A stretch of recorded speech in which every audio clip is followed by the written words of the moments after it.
사랑의 하나님 감사합니다. 저희에게 새로운 날을 허락해 주시고 또 하나님 앞에 나와 예배하고 기도하며 시작하게 하시니 감사합니다.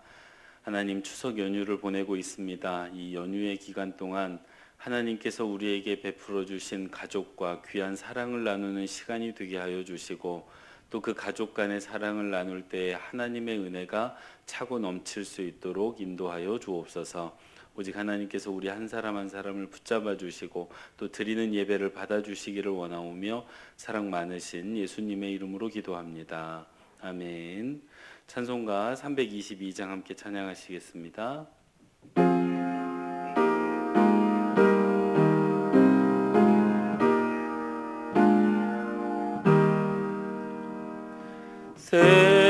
세상에 헛된 신을 버리고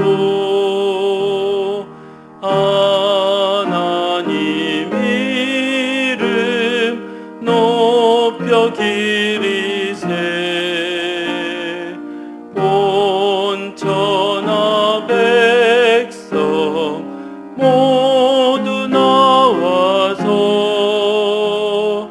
다같이 하나님만 섬기세 주님의 백성 서로 헤아려 시기와 미움 아주 버리고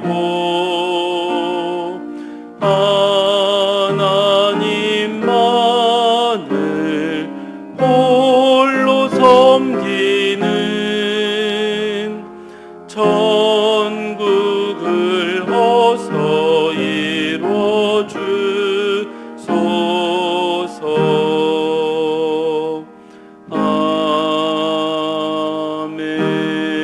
아멘. 오늘 함께 살필 하나님의 말씀은 열왕기 하 9장 1절에서 13절의 말씀입니다. 한 절씩 교독하시고 마지막 절은 합독하겠습니다. 선지자 엘리사가 선지자의 제자 중 하나를 불러 이르되 너는 허리를 동이고 이 기름병을 손에 가지고 길르앗 라못으로 가라. 거기에 이르거든 님시의 손자 여호사밧의 아들 예후를 찾아 들어가서 그의 형제 중에서 일어나게 하고 그를 데리고 골방으로 들어가 기름병을 가지고 그의 머리에 부으며 이르기를 여호와의 말씀이 내가 내게 기름을 부어 이스라엘 왕으로 삼노라 하셨느니라 하고 곧 문을 열고 도망하되 지체하지 말지니라 하니 그 청년 곧 그 선지자의 청년이 길르앗 라몬으로 가니라. 그가 이르러 보니 군대 장관들이 앉아 있는지라 소년이 이르되 장관이여 내가 당신에게 할 말이 있나이다. 예후가 이르되 우리 모든 사람 중에 누구에게 하려느냐 하니 이르되 장관이여 당신에게니이다 하는지라. 예후가 일어나 집으로 들어가니 청년이 그의 머리에 기름을 부으며 그에게 이르되 이스라엘 하나님 여호와의 말씀이 내가 내게 기름을 부어 여호와의 백성 곧 이스라엘의 왕으로 삼노니 너는 내 주 아합의 집을 치라.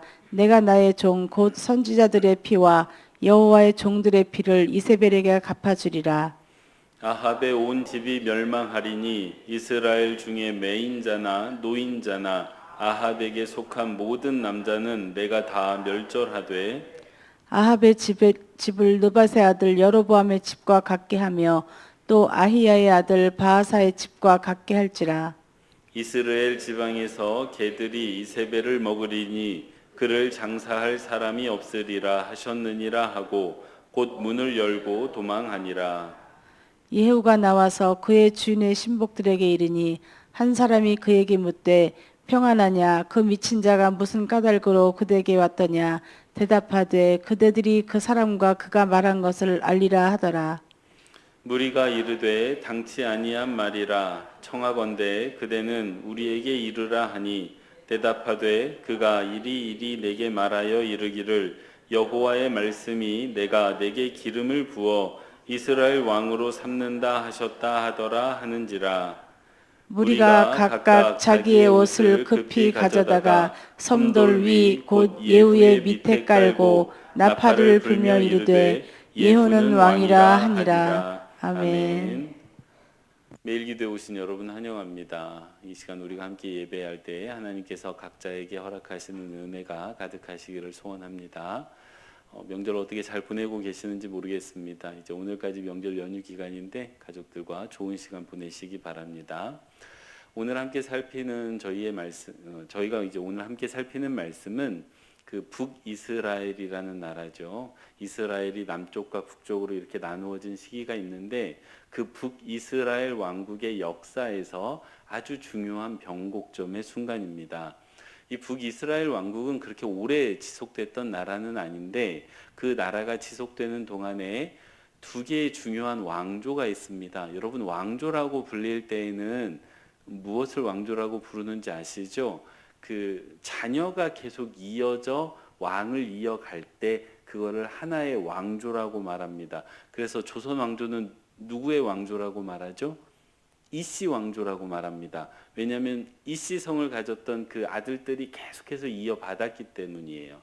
그래서 만약에 성이 다른 왕이 반란을 일으켜서 왕권을 찬탈하면 그걸 왕조가 바뀌었다라고 말합니다. 그래서 북이스라엘 왕국에서 아주 중요한 두 개의 왕조가 존재를 하는데 첫 번째 왕조는 오므리 왕조예요. 오므리라는 사람이 왕권을 찬탈해서 그 아들들이 이어갔던 왕조가 하나 있고 또 하나의 왕조가 예후 왕조가 있습니다. 예후라는 사람이 왕권을 찬탈해서 이어갔던 왕조가 있어요. 이 첫 번째 오므리 왕조에서 가장 유명한 왕이 누구냐? 아합입니다. 여러분 이 아합은 성경에서 가장 악했던 왕으로 평가를 받지요. 하지만 이 아합 시대에 이 아합의 왕권은 매우 강력했던 것으로 알려져 있습니다. 그래서 실제로 지금 오늘 요즘 매일 성경에서 우리가 살피는 말씀을 앞으로도 좀 자세히 살피시면 아합이 이미 죽고 없어진 상황인데 아합의 영향력이 계속 남아 있습니다. 그러니까 북왕국은 아합의 아들이 통치하고 있고 남왕국은 아합의 딸이 통치하고 있습니다. 아달랴라고요. 이 왕이 될 수 없는 여인의 몸이었음에도 불구하고 섭정을 통해서 실질적으로 남왕국을 통치하고 있습니다. 그러니까 아합이 죽은 이후에도 아합의 영향력이 계속될 정도로 이 오므리 왕조에서 아합이라는 왕이 가장 강력했던 왕입니다. 근데 이 오므리 왕조가 끝이 나고 예후라는 왕조가 시작이 되는데 이 예후 왕조는 또 이 북이스라엘 왕국의 영토가 가장 넓어졌던 시절이에요. 여로보암 2세 시대인데 그렇게 이제 아주 중요했던 두 왕조가 교체되는 시점이 바로 오늘 우리 본문입니다. 그러니까 역사적으로 매우 중요한 시기이지요. 근데 이제 오늘 본문을 살피면서 저희가 하나님의 교훈으로 살펴볼 만한 게 한 세 가지 정도 됩니다. 첫 번째가 뭐냐 하면 이렇게 중요한 역사적 변곡이 역사적으로 변곡점이 생기는 이 일련의 흐름들이 사실은 하나님께서 말씀하시고 그 말씀을 성취해가는 과정이라는 것입니다. 오늘 본문 말씀을 보면 참 재미있습니다. 하나님께서 가장 먼저 결심을 하세요. 그래서 내가 이제 아합 왕조를 끝내고 새로운 왕을 세워야 되겠다라고 생각을 하시고 그 말씀을 엘리사에게 주십니다. 그래서 내가 예후라는 사람을 왕으로 세울 거야. 그러니까 너는 가서 기름을 부어라고 말씀하시는 장면으로 시작이 됩니다. 근데 엘리사가 직접 가지 않고 엘리사가 자신의 제자를 보내서 그 하나님의 말씀을 누구에게 전하게 하느냐? 예후라는 사람에게 전하게 해요. 그래서 예후가 그 기름 부음을 받고 하나님의 말씀을 받습니다. 근데 자기가 그 말씀을 받고 자기만 간직하고 있는 게 아니라 그 자기가 받은 말씀을 또 누구에게 전하느냐? 자기하고 함께 있는 그 신하들에게 전합니다. 그 신하들이 물어요, 예후에게. 무슨 말씀 받았습니까? 그 사람이 뭐라고 하더이까? 라고 했더니 처음에는 말을 안 해줄 것처럼 하더니 말을 해줍니다. 근데 그 말해주는 게 뭐냐? 내가 왕이 될 거래. 근데 여러분 이게 그냥 편하게 말하고 있지만 생각해 보십시오. 이게 반란이에요. 이게 반란입니다. 이게 왕권을 찬탈하겠다는 거예요. 이제 그 말을 하니까 대세가 넘어갔구나라고 생각을 했던 까닭인지 그 주변에 있던 왕들이 그 신하들이 어떻게 합니까? 예후를 왕으로 추대하면서 오늘 말씀이 끝나요. 그래서 이 역사적으로 또는 정치적으로 보면 어떤 모반이 이루어지고 왕권이 바뀌는 어떤 그런 일련의 아주 다이나믹한 정치적 사건으로 보이지만 하나님의 말씀을 기준으로 보면 여러분 재미있습니다. 하나님의 말씀이 임하고 그 말씀이 전달되어서 끝에 가면 어떻게 됩니까? 말씀이 성취되는 과정으로 이해가 돼요. 그래서 아주 중요한 역사적 사건이 사실은 하나님의 말씀의 성취였다는 것을 오늘 본문이 우리에게 알려주고 있습니다. 그리고 이것을 우리 인생 가운데 적용해 보면 어떨까요? 우연처럼 보이고 내 실수처럼 보이고 때로는 내 성취처럼 보였던 내 인생의 여러 가지 변곡점들이 사실은 하나님께서 내게 말씀하시고 내게 하셨던 그 인생의 말씀이 성취해가는 과정이었구나라고 이해하게 됩니다. 이 말씀을 빼고 내 인생을 바라보면 때로는 내 인생이 자랑스럽기도 하지만 때로는 내 인생이 참 부끄럽기도 하고 참 한탄스럽기도 합니다. 내 인생은 왜 이랬어야만 하는가? 하지만 그렇게 생각되고 그렇게 느껴지는 내 인생을 하나님의 말씀의 관점에서 보면 내 인생 가운데 고난도 있었고 어려움도 있었고 부끄러움도 있었고 자랑스러움도 있었지만 이 모든 과정이 어떤 과정이에요? 하나님께서 내 인생을 창조하시고 그 말씀을 이뤄가는 과정이었구나 라고 받아들일 수 있게 됩니다. 사랑하는 성도 여러분, 그리고 그게 하나님의 뜻이에요. 부디 바라기는 내 인생을 바라보실 때 그냥 내가 세상에서 성취한 것으로만 바라보지 마시고 그게 중요하지 않다는 의미가 아니에요. 그것도 그런 의미도 있지만 그렇게 그것이 전부가 아니고 내 인생을 하나님의 말씀의 성취로 바라볼 때 비로소 내 인생의 의미가 제대로 보인다는 것을 꼭 기억하실 수 있으면 좋겠습니다. 근데 이 모든 이 말씀이 성취되는 과정에서 아주 중요한 두 사람이 등장을 합니다. 어떤 사람이 등장을 하느냐? 한 사람은 말씀을 전하는 사람이고 또 한 사람은 말씀을 듣는 사람입니다. 먼저 말씀을 전한 사람은 누구냐? 엘리사의 제자예요. 엘리사가 직접 가지 않았습니다. 자신의 젊은 제자를 보냈어요. 그 사람이 하나 있고, 그럼 말씀을 받은 사람은 누굽니까? 예후라는 사람이에요. 그래서 이 두 사람의 모습을 통해서 우리가 어떻게 하나님의 말씀을 전해야 되는지를 생각해 볼 수 있고, 세 번째로는 어떻게 말씀을 들어야 되는지를 생각해 볼 수 있게 됩니다. 이 두 번째로 이제 말씀을 전한 사람이 어떻게 전했는지를 좀 볼 건데, 엘리사가 젊은 사람을 세우면서 말씀을 전하라고 이 심부름을 보내면서 첫 번째 했던 얘기가 있어요. 이게 가장 중요한데 뭐라고 말하고 있냐면 1절에서 보면 너는 허리띠를 동이라는 이야기를 하고 있습니다. 이게 준비를 하라는 얘기예요. 내가 이제 너를 보낼 거니까 너는 지금 이제 내가 시키는 일을 할 준비를 해라 라는 그 의미로 허리띠를 동이라, 그러니까 옷을 입어라, 뭐 그런 의미 같아요. 근데 이 표현이 조금 특수한 표현입니다. 왜냐하면 성경 곳곳에 나오고 있어요. 언제 이 말씀을 하나님께서 하시느냐? 하나님의 사람을 세우고 그 사람에게 하나님께서 맡기신 사명을 수행하게 할 때 너 준비해. 지금부터 내가 너에게 어떤 사명을 맡길 거야. 그러니까 준비해 라고 이야기하실 때 이 표현을 사용하십니다. 대표적으로 예레미야 1장 12절 말씀을 보면 하나님께서 예레미야라는 사람을 말씀의 선지자로 세우면서 너는 허리를 동이라고 이야기를 하세요. 그리고 베드로전서 1장 13절을 보면 예수 그리스도의 은혜 받을 준비를 하십시오라고 베드로가 이야기를 하는데 그 앞에 뭐라고 말하냐? 허리띠를 동이라고 이야기를 하세요. 마음의 허리띠. 마음의 허리띠를 동이십시오. 그러면 이제 내가 하나님의 은혜를 전하겠습니다. 예수 그리스도의 은혜를 전하겠습니다. 이렇게 얘기를 하세요. 그러니까 은혜 받을 준비를 하라는 거예요. 또 출애굽기 12장 11절 말씀을 보면 이스라엘 백성이 애굽에서 나오기 직전 상황입니다. 어떻게 하라고 말씀하시냐면 허리띠를 동이라고 얘기하세요.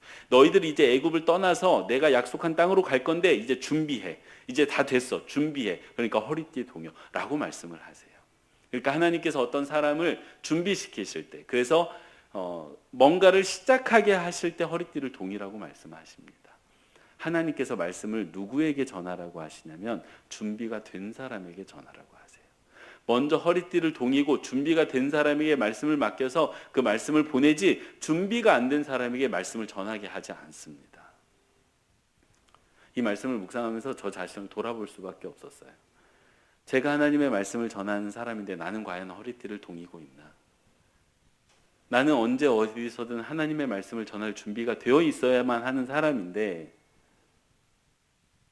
아주 단편적으로 오늘 추석 연휴잖아요. 저도 가족들 보러 전주 다녀오고 용인 다녀오고 하느라고 바빴던 터라 어제 말씀을 준비하면서 내가 과연 충분히 허리띠를 동이고 있나, 성도님들에게 충분히 말씀을 잘 전할 만큼 준비했는가를 돌아보지 않을 수가 없었습니다.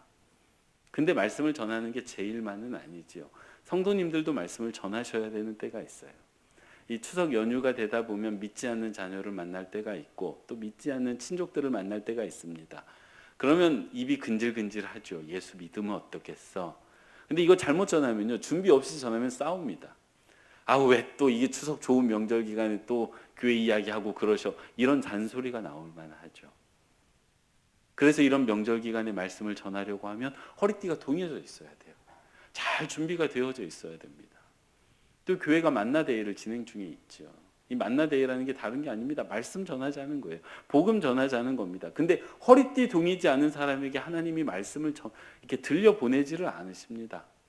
허리띠가 동여져 있어야 돼요. 준비되어 있냐라고 하나님께서 물으실 때 하나님, 예, 제가 허리띠 동이고 있습니다 라고 답하실 수 있는, 말씀을 전할 준비가 되어져 있는 저와 여러분 되시기 바랍니다. 그렇게 말씀을 전하는 사람이기도 하지만 우리가 보통 말씀을 받는 사람인데, 이 말씀을 받을 때 오늘 예후의 모습이 참 본이 됩니다. 여러분, 예후가 이렇게 아마 길랄 라몬이 이 군사적 요충지인데, 그래서 여러 군사에 관련된 신하들이 모여 있었던 것 같아요. 근데 거기에 한 사람이 찾아왔습니다. 이 젊은 사람이에요. 젊은 사람이 찾아왔는데 자기가 선지자의 제자라고 말합니다. 근데 이 행색이 남루했던 것 같아요. 왜냐하면 이 선지자의 제자가 떠난 뒤에 다른 신하들이 예후에게 뭐라고 물었냐면, 그 미친 사람이 뭐라고 하더니까, 뭐라고 표현하냐고요? 미친 사람이라고 표현하고 있어요. 그러니까 딱 보기에 어떻게 보였다는 얘기예요? 미친 사람처럼 보였다는 얘기입니다.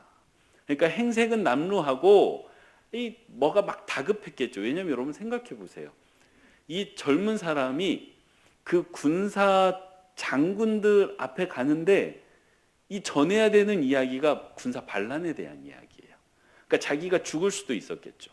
그러니까 얼마나 긴장하는 마음으로 얼마나 헐레벌떡 갔겠습니까? 그리고 또 빨리 빠져나가려고 하다 보니까 막 허둥지둥 되지 않았겠습니까? 그러니까 다른 사람 눈에 미친 사람처럼 보였던 거예요. 근데 이 미친 사람처럼 보이는 그 청년이 예후에게 저 좀 보자고 이야기를 합니다. 예후가 무시할 수도 있었어요. 이 국방부 장관이었거든요. 무시할 수도 있었는데 무시하지 않습니다. 그 젊은 청년을 존중하는 마음으로 따라가서 집에로 드리고 그 이야기를 신뢰해요. 내가 왕이 될 거라는 그 젊은 청년의 말을 귀담아 듣습니다. 두 가지예요. 존중함과 신뢰함입니다. 말씀을 받는 사람이 이 두 가지 태도가 있어야만 하나님의 말씀을 받을 수가 있습니다. 이 두 가지 중에 하나가 빠지면요, 하나만 빠져도 하나님의 말씀으로 다가오지를 않습니다. 이 말씀을 전하는 이에 대한 존중함이 없으면요, 이 앞에 선 목사나 전도사에 대한 존중하는 마음이 없으면 절대로 하나님의 말씀이 우리의 마음에 와닿지를 않습니다. 이 사람이 되게 영적인 동물이어서요, 사람은 하나님의 말씀을 거절할 수 있는 힘이 있습니다. 앞에서 말씀을 전하는 이를 존중하지 않고 무시하는 마음이 생기면, 제가 100%라고 말하지 않겠으나 99% 하나님의 말씀을 들을 수가 없습니다. 전해지지 않습니다. 절대 전해지지 않습니다. 부부간의 마음에 존중하는 마음이 없으면 서로의 말을 절대 귀담아 듣지 않으시죠? 사람이 그런 힘이 있어요. 존중하지 않으면 절대 들리지 않습니다. 두 번째, 신뢰하는 마음이 없으면 또 안 들리죠. 절대 들리지 않습니다. 그래서 우리가 하나님의 말씀을 내가 직접 읽거나 누군가를 통해서 들을 때 두 가지 마음이 꼭 필요한데, 하나는 신뢰하는 마음, 또 하나는 존중하는 마음입니다. 그래서 우리가 말씀을 들을 때마다 이 두 가지 마음이 있는지를 한번 살펴보셔서 그 두 가지 마음으로 말씀을 들으셔서 언제나 하나님의 말씀을 예후처럼 잘 귀 기울여 들으시는 저와 여러분 되시기 바랍니다. 세 가지 살폈어요. 우리의 인생은 뭘로 봐야 된다? 말씀의 성취로 봐야 된다.